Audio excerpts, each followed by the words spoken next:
জাতীয় সংসদে জামাত এমপিরা অনেকে অদ্ভুত কাণ্ড কারখানা ঘটাচ্ছে।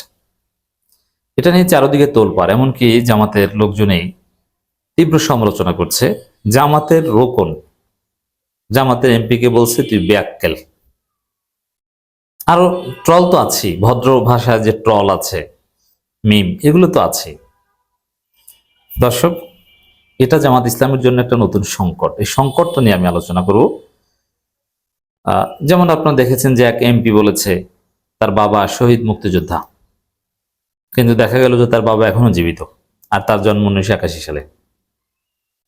তার বাবা জীবিত, এটা আবার অনেকে জানতো না। এতদিন মানুষ ট্রল করতো তার জন্ম 1971 সালে, তাহলে তার বাবা, তিনি কি 10 বছর মাতৃগর্ভে ছিলেন? কিন্তু তার বাবা এখনো জীবিত, এটা তিনি নিজেই বলেছেন। এটা এক প্রকার অদ্ভুত কাণ্ড হয়ে গেল শেষ পর্যন্ত।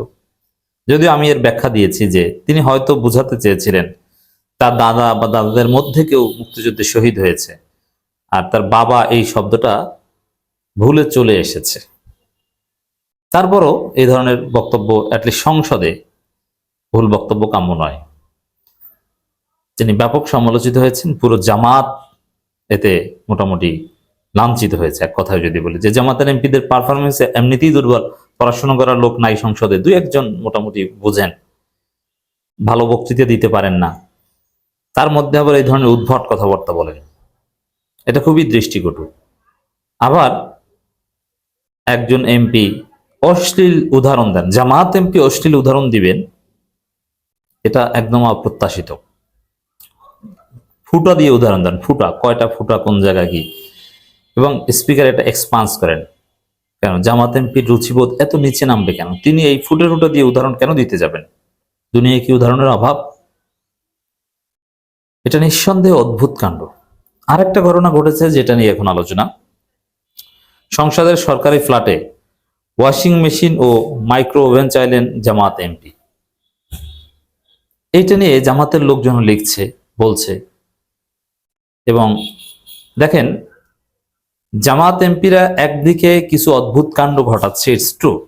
আবার অদ্ভুত না হলেও মিডিয়া স্বাভাবিক বিষয়কে অদ্ভুত বানিয়ে জামাতকে হেনস্থা করছে, এবং জামাত এমপিরা অনেকেই মিডিয়া ট্রায়ালের শিকার। অপরাধ করুক বা না করুক, মিডিয়া তাদেরকে অপরাধী বানিয়ে দেয়।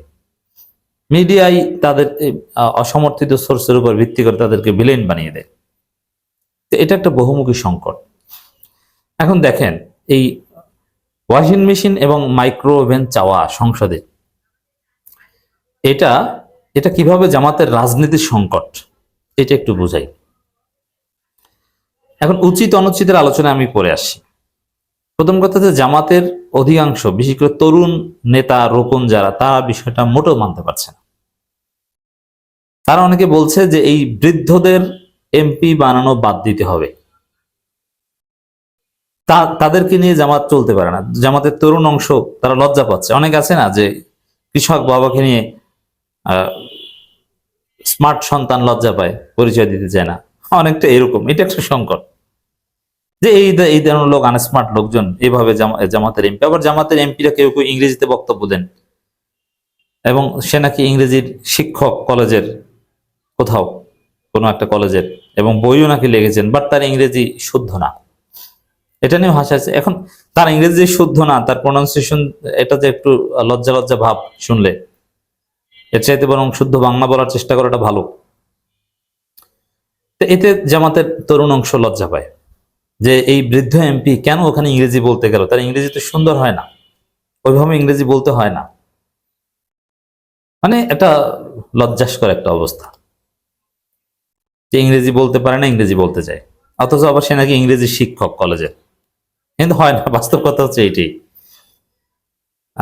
একদম যে হয় না তা না, তবে পার্লামেন্টে স্মার্ট ইংরেজি না, ওটা ওইভাবে বলতে হয় না। তো এই যে একটা সংকট, জামাতের তরুণ অংশ তারা ক্রিটিক করছে, তারা ট্রল করছে যে রুচির দুর্ভিক্ষ, এইটা কেমন যে পার্লামেন্টে মাইক্রো ওভেন আর ওয়াশিং মেশিন চায়, এটা তো খুবই আপত্তিকর বিষয়। তো এগুলো নিয়ে কথাবার্তা বলছে। দর্শক, প্রথমে বলবো যে এই সংকটটা বুঝতে হবে এইভাবে যে এমপি ওয়াশিং মেশিন এবং মাইক্রো ওভেন চেয়েছেন, এটাকে কিন্তু চাইলে আমরা এভাবে উপস্থাপন করতে পারি, এই যুগে এত সাদাসিধে সৎ ভালো এমপি কি হয়? ওয়াশিং মেশিন, ওভেন, ওটা তো দুধ ভাত, পান্তা ভাতের মতো।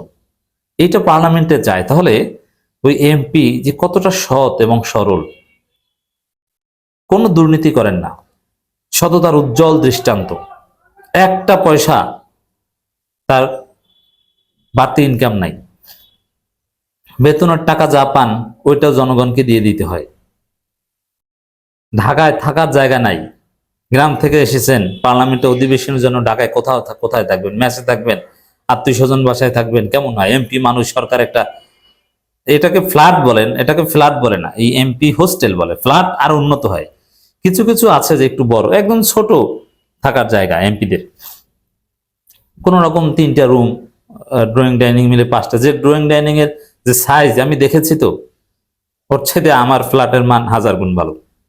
মানে ওগুলো তো মানে ওটা হোস্টেল টাইপের, ওটাকে ফ্ল্যাট বললে ফ্ল্যাটের অমর্যাদা করা হয়, অথবা অ্যাপার্টমেন্ট বলতে পারেন, অ্যাপার্টমেন্টটা একটু ছোট হয়, ফ্ল্যাট একটু বড় হয়। তো দর্শক, লেস দেন 1100 স্কোয়ার ফিট এরকম ফ্ল্যাটও আছে এখানে, বা অ্যাপার্টমেন্ট আছে।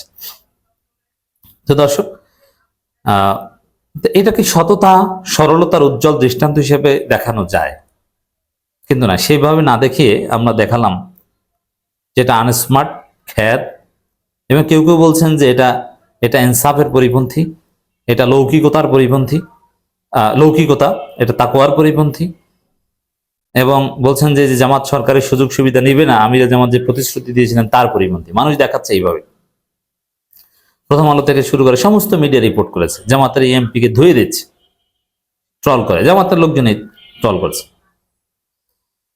তো এই যে দেখেন, একদিকে ওই এমপি সৎ, তিনি 1 টাকা তার বাড়তি ইনকাম নাই, তার মিনিমাম জীবন ধারণের জন্য যা দরকার তিনি সেটা চাইলেন, আর সেই সততা দেখাতে যে তিনি এখন ট্রলের মুখোমুখি আছেন। তার দলের রোকনরা বলছে যে ব্যাককেল, খ্যাত।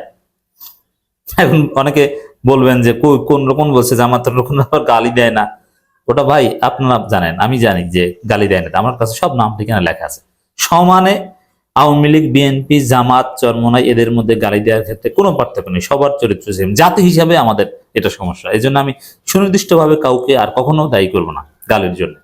এটা গোষ্ঠীগত দোষ না, এটা জাতিগত দোষ আমাদের। এখন এই যে সৎ থাকতে পারবেন না, আপনাকে একদম লৌকিকতা মুক্ত থাকতে পারবেন না, আপনাকে একটু বিলাসী হতে হবে, উন্নত পোশাক, উন্নত ভাব থাকতে হবে। এখন জামাতের মৌলিক রাজনীতি কিন্তু এই এমপির যে চরিত্র, এটা একদম সাদাসিধে। জামাতের অতীত এমপিরা এরকম গরু বানতেন, সাদাসিধে ভাব যেটা ফুটে উঠেছে ওয়াশিং মেশিন চাওয়ায়, এটাই হচ্ছে অরিজিনাল জামাত। কিন্তু এখনকার জামাত এখান থেকে বের হয়ে যেতে যাচ্ছে, এটি একটা সংকট। এখন তরুণ জামাত, আপনারা এই আনস্মার্ট খ্যাত এমপিদের বের করে যাচ্ছেন। ভাই, আপনারা শিশির মনির তো এমপি হতে পারেনি, হয়েছে তো এরা, এদেরকে জনগণ ভোট দিয়েছে। এটা আরেকটা সংকট, যাদেরকে মডেল মনে করে জামাতের তরুণরা, তারা এমপি হতে পারে না, নূর মোহাম্মদরা এমপি হতে পারে না, কিন্তু এই বৃদ্ধরা তো ঠিকই এমপি হয়ে আসছে। আপনি কেন পারেন নাই? তরুণ অনেককে তো নমিনেশন দিয়েছিল জামাত। অতএব এটি একটা সংকট। এখন আসেন যে এই ওয়াশিং মেশিন চাওয়া, মাইক্রোওভেন চাওয়া, এটা ঠিক হয়েছে কিনা। প্রথম কথা হচ্ছে যে এটা তার অধিকার, তার থাকার জায়গা নেই বলেই তো সরকার তাকে থাকার জায়গা দিয়েছে, এবং এটা স্থায়ী না, এটা ফর দি টাইমিং, যতদিন এমপি আছে ততদিন ওই বাসায় থাকবে, ওই বাসায় সুযোগ সুবিধা থাকবে। কোন একটা হোটেলে যদি আপনি থাকতে যান, সেখানে সুযোগ সুবিধার কথা আপনি বলবেন না? এটা বলতেই পারেন। অতএব এটা আমি মনে করি যে এই মাইক্রোওভেন এবং ওয়াশিং মেশিনের কথা বলাটা, এটা যারা আশ্চর্য হচ্ছেন তাদের আশ্চর্য হওয়া উচিত এইভাবে যে একজন এমপি এতটা সরল সহজ হতে পারে। এবং কেউ কেউ ভাব নিচ্ছেন যে একটা ওয়াশিং মেশিন আমি দিয়ে দিই। আরে ভাই, আপনি দিয়ে দিবেন, আপনার আছে, এ লোকের নাই। একজন এমপি এত গরিব হতে পারে?